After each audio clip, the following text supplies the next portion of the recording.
What's up, Samurai? Today we are going to be doing a beginner's tutorial of Veloren, not Valorant, Veloren. The short synopsis of this game is that it is a cubeworld clone. So the better version of cubeworld, the cubeworld alpha.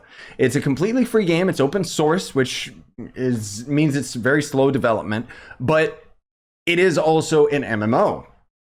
And there's usually maybe like 30 to 40 people on at a time. So we'll see what happens as the Veloren series goes onto my channel. Maybe we'll end up increasing those numbers. We'll see what happens. But I wanted to have a beginner's guide for you just because every time I tried to play Veloren, I just couldn't get into it. I would spawn, go out of town, either get killed by something and then spawn camped by that same enemy. Or frankly speaking, I would go out at night and it would be pitch black and I would just hate it. So what I thought we would do for today's video is I would go through kind of the starting portion of the game while also explaining some more complex mechanics a little bit later on. More so, this is so that we can end up chronologically explaining issues that the player might deal with at the early game. So first and foremost, choosing your gender, choosing your class. That doesn't matter. Neither of them matter. Essentially, all these classes are going to do is just change your starting weapon. You'll be able to find all of these weapons on your character. And on top of that, this game kind of has, you're not really locked into a class. So you'll see later on, you can invest in all classes on the skill tree. Obviously, you're going to be benefited most by investing into a specific one, but my recommendation for an early on character would probably be a bow, just because ranged can be overpowered in this game because you can exploit the enemy AI very, very easily. Now, that said, it doesn't mean that you can't end up being a melee character, and for today's purposes, I'm just going to take your boy with an axe, just to give you an example. You can choose multiple races, and all that's going to do is actually change the height of your character. I don't know if it changes movement speed or any other mechanics other than just the looks of your guy. And there is, there's some customization. I'll just kind of choose random stuff here just so you can get an idea for it. But generally speaking, it's not super duper customized, right? I'm going to call him Ogre 1 because I love Halo. Now, in the more recent update, at least at the time that I'm recording this video, there is the option to select a starting area.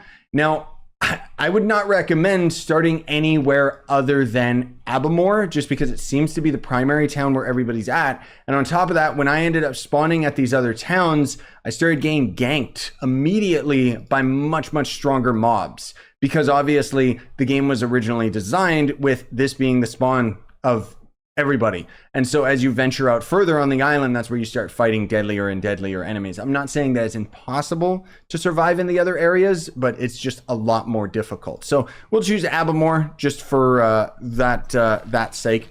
Now, when we get into the game, you're going to kind of be overwhelmed because what's going on here? So we've got some players over here. We've got some NPC merchants over here.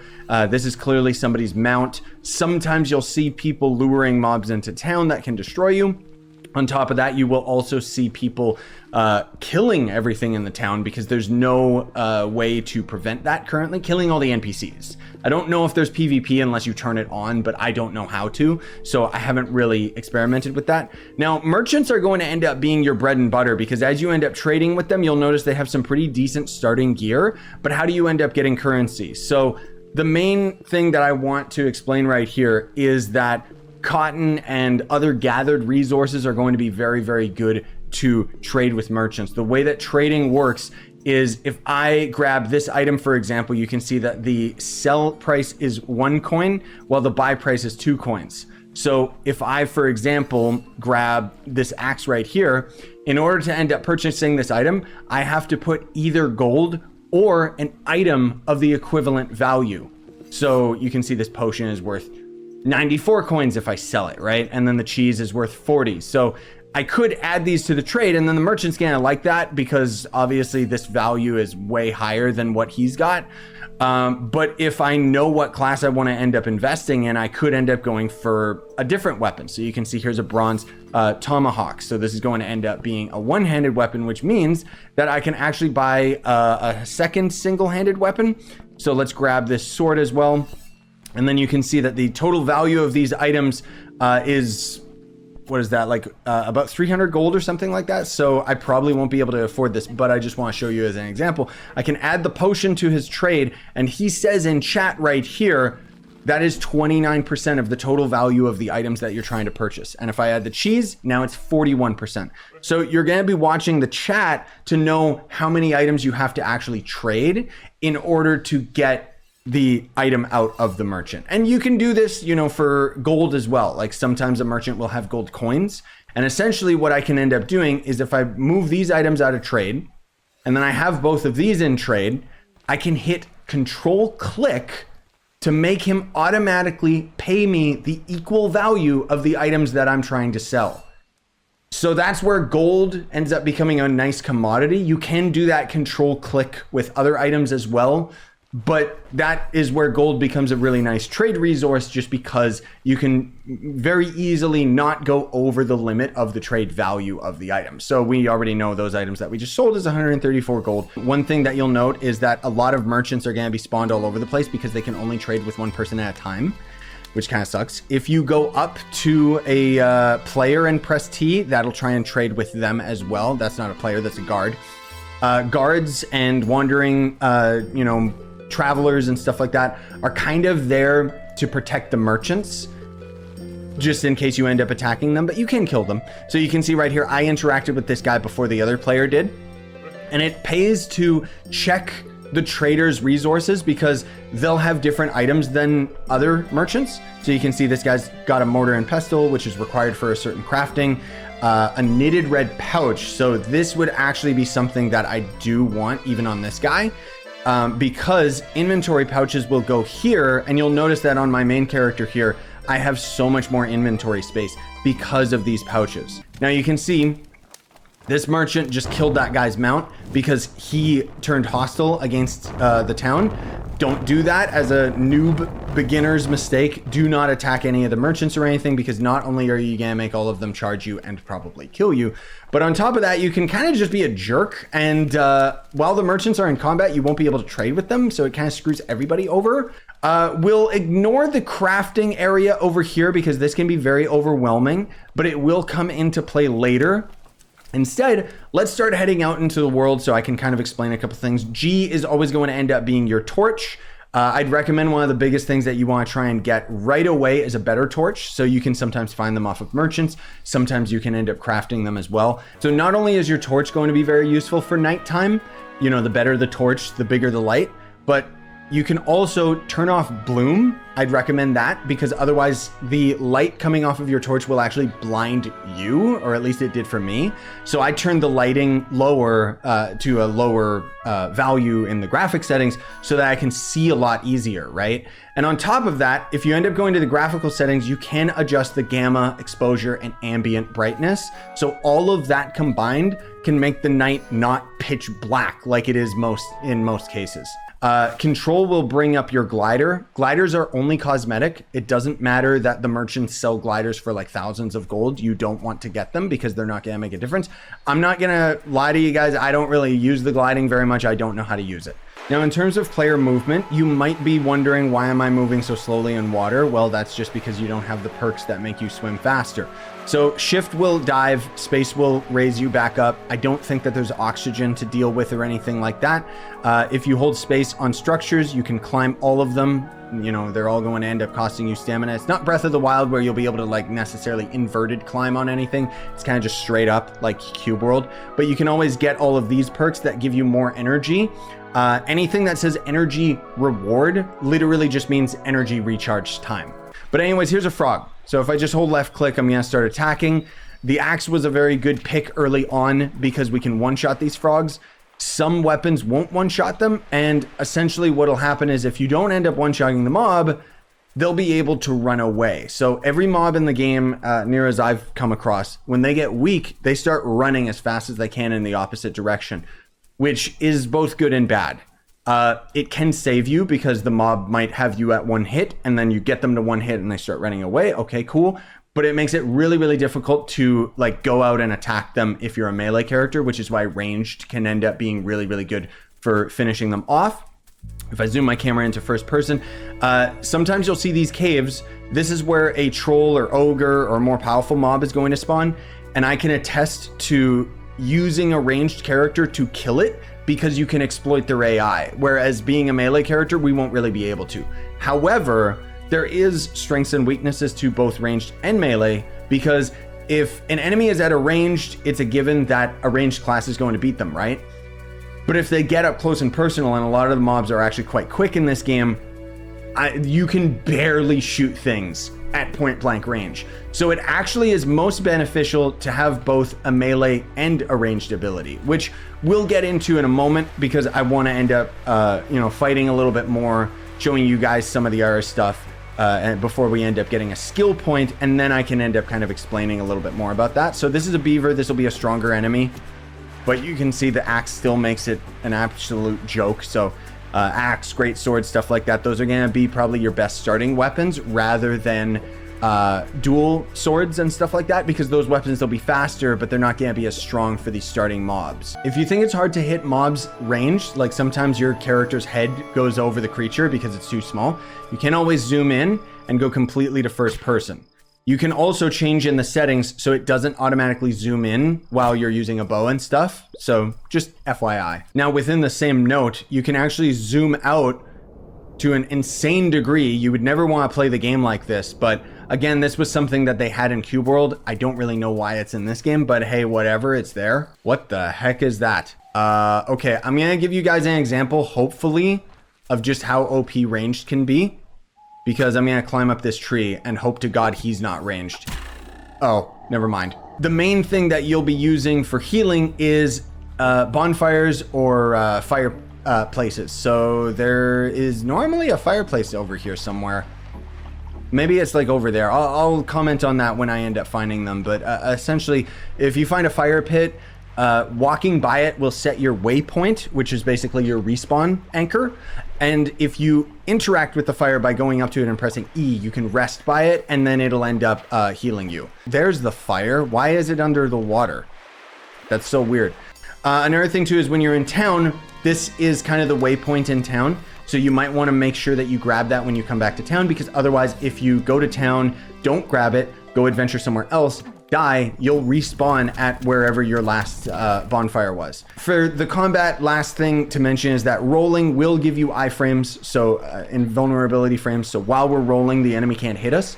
So for slower enemies, it's really, really useful to like time your attacks carefully and then dodge through them and then hit them again while they're still charging up their next attack, right? So here's a stronger enemy. This will be a nice example for you guys, hopefully, of how the combat is going to work on a much more powerful enemy. So first of all, water is your friend, because if they're in the water, they're very, very slow. He hits me really hard. I probably won't be able to beat him. Okay, he attacked me through the floor because this game's broken. Well, anyways, when you die, you lose durability on all your weapons and stuff, and it pays to repair it as quickly as possible, which you can do in town. I'll show that later, because the more an item breaks, or less durability it has, the less functional it's going to be. So less armor, less weapon damage, whatever.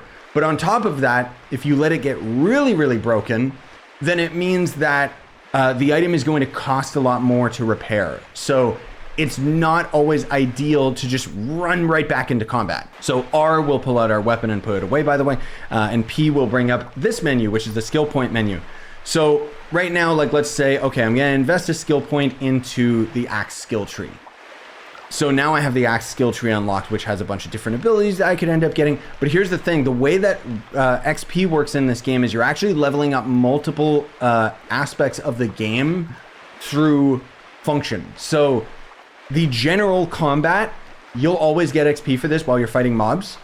And this is going to be a separate XP bar and separate set of skill points that you can spend in this tree versus your axe skill tree. So the axe skill tree is independent of that, meaning that while I'm fighting enemies with an axe, I will generate XP with the axe, and then I can end up investing in the skill tree and the abilities. So all of the different skill trees work like this, including the mining and gathering and stuff.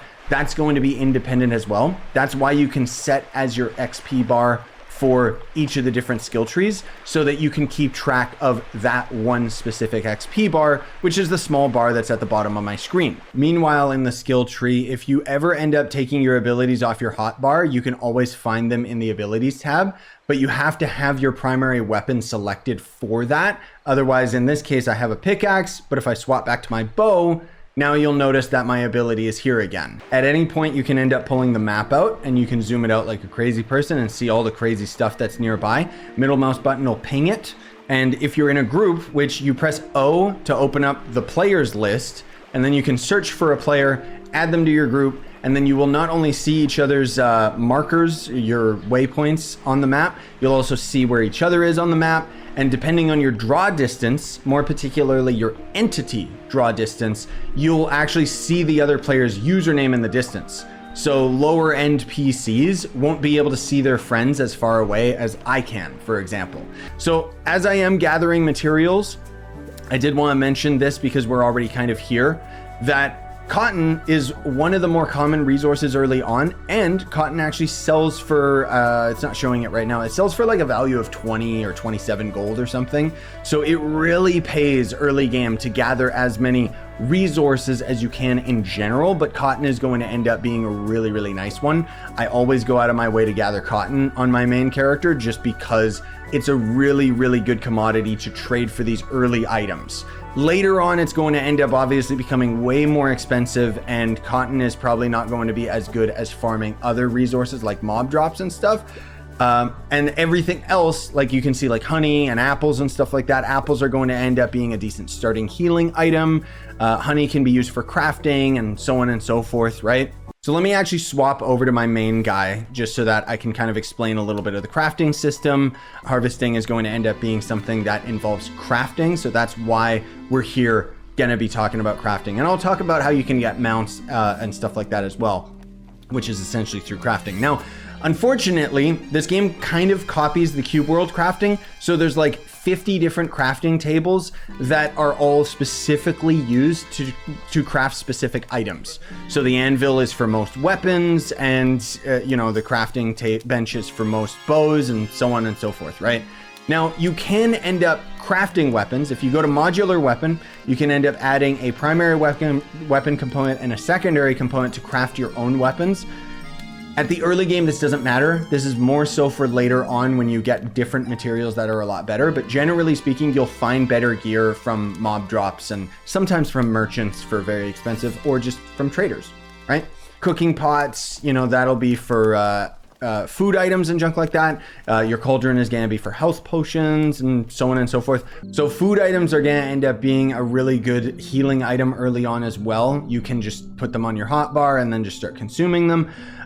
Generally speaking, I haven't been using any consumables just because I would rather sell them. Cube World was kind of similar to that, where you only really started using healing potions later on. But more particularly, there's going to end up being the repair bench. So you can repair all, or you can repair all your equipped items. Sometimes, if you want to know the specific repair material of a weapon, for example, like this is durability 8 out of 8, but I could click and drag and put it in here, and then it'll show the required resources to repair it. So for example, I've been able to repair this when it's at like maybe 6 or 5 durability without much consequence. But as soon as it got lower than that, it starts costing resources from other aspects of the game. So in an example, for my bow right here, because it's a blue material, it requires a Velerite shard. So how do you get that? Well, merchants sell Velerite, and you can break those materials down to fragments